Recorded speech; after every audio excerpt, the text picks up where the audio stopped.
I'll describe a little bit more later on the visualizer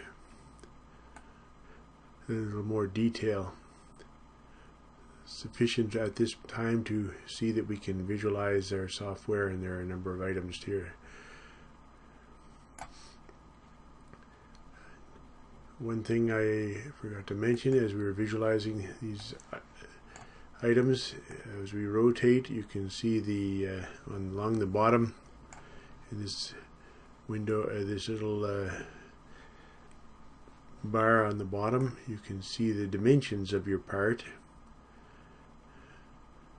and this is often useful in determining whether you need to scale your items or not. Our VrSuite software uses meters exclusively, so if your item is in millimeters from your CAD system, you may see your part showing up here looking like they're kilometers.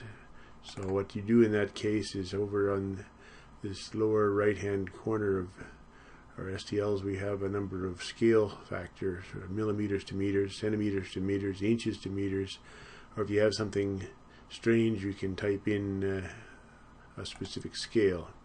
Usually it's millimeters, centimeters, or inches to meters. Everything must be in meters for this solvers and everything to work correctly. Okay, with our STLs we have named them bottom, mid, and top, but if you're of the inclination, you can rename your STLs. You select them and give it a new name. Now would be the time to do that at the beginning rather than waiting until they're used. In a number of cases, then it's a little more difficult. So that's the important items on this window. Make sure all your files are scaled to meters.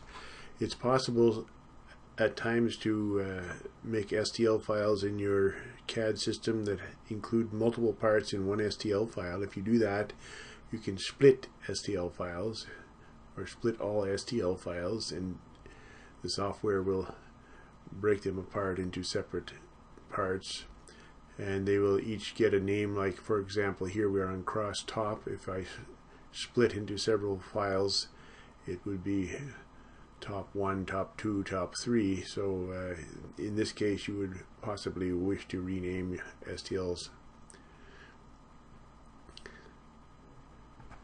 Okay, we have 3 files. The next step is to open we go down in our menu to the next item, part type info, and here we have a window that has body, filler metal, clamps, and constraints. Now usually we start off with the body, and we have over here a substring. This is going to bring a number of those STL files that we entered before over here. Some of them may be body parts, or all of them may be body parts. In our case, they're all body parts, so I'm just going to put a star here and say update, and we see them all show up here. This number that has appeared beside the name is the part number that they're going to be assigned in the VrSuite software.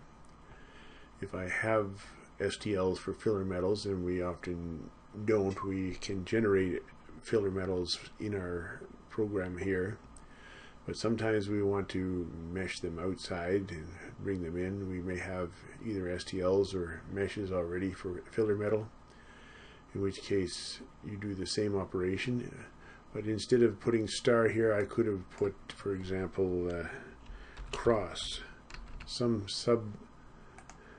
substring. For example, if I put just bot, then I will get the first STL.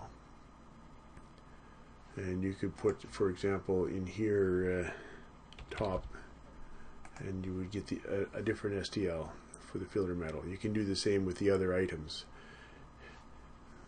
In fact, in this case, we want everything as a body part, and I didn't change this properly, so there we have it back here, all under body. We can set what material you want.